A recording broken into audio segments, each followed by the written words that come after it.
When the weather outside is frightful, and you're looking for a warm place that's delightful, you have plenty of options for family fun over the winter break. We can have people jumping here from little tiny babies all the way up to grandparents. It's really for everybody. There's a place for everybody in the park, and there's something to do for everybody in the park.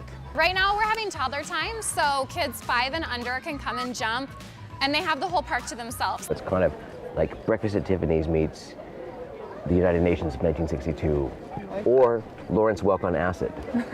Nice. What made you guys want to cultivate a multilingual band?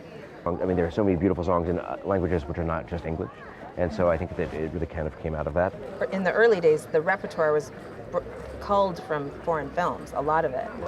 So it was kind of the inspiration, I think. I mean, Pedro Almodovar movies in Spanish and songs in Italian, Greek. Gary Fulkerson is the creative director of DVA Advertising in Bend. He says the bold positions being taken by the new administration are forcing some companies to decide whether to align themselves with or against President Trump. If a client were to come to you and say, oh, we've got this really cool thing and I think it would be great to somehow link it to what President Trump's trying to do, is that something you would advise right now, or does it depend on what it is? It absolutely depends on what it is, but most importantly, does it resonate with your brand, your philosophy from a structural perspective? If your kids prefer to keep their feet on the ground, there's a place where parents can enjoy a beer and a throwback activity, maybe even teach their kid a thing or two. But I'm getting a lot of kids that really like these games, you know, because they're kind of the best of the 80s games. So they're really easy to play.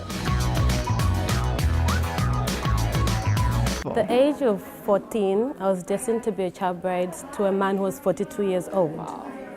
During that period of time, I felt like my dreams were all shattered. I felt like I was voiceless and needed somebody to call out to, somebody to cry out to help me out in a situation which I was entangled in. Well, if we can meet Joel in the control room right now, he is a passionate defender of Tillamook cheese, and he and the director often get into weird debates during the show when they actually should be working.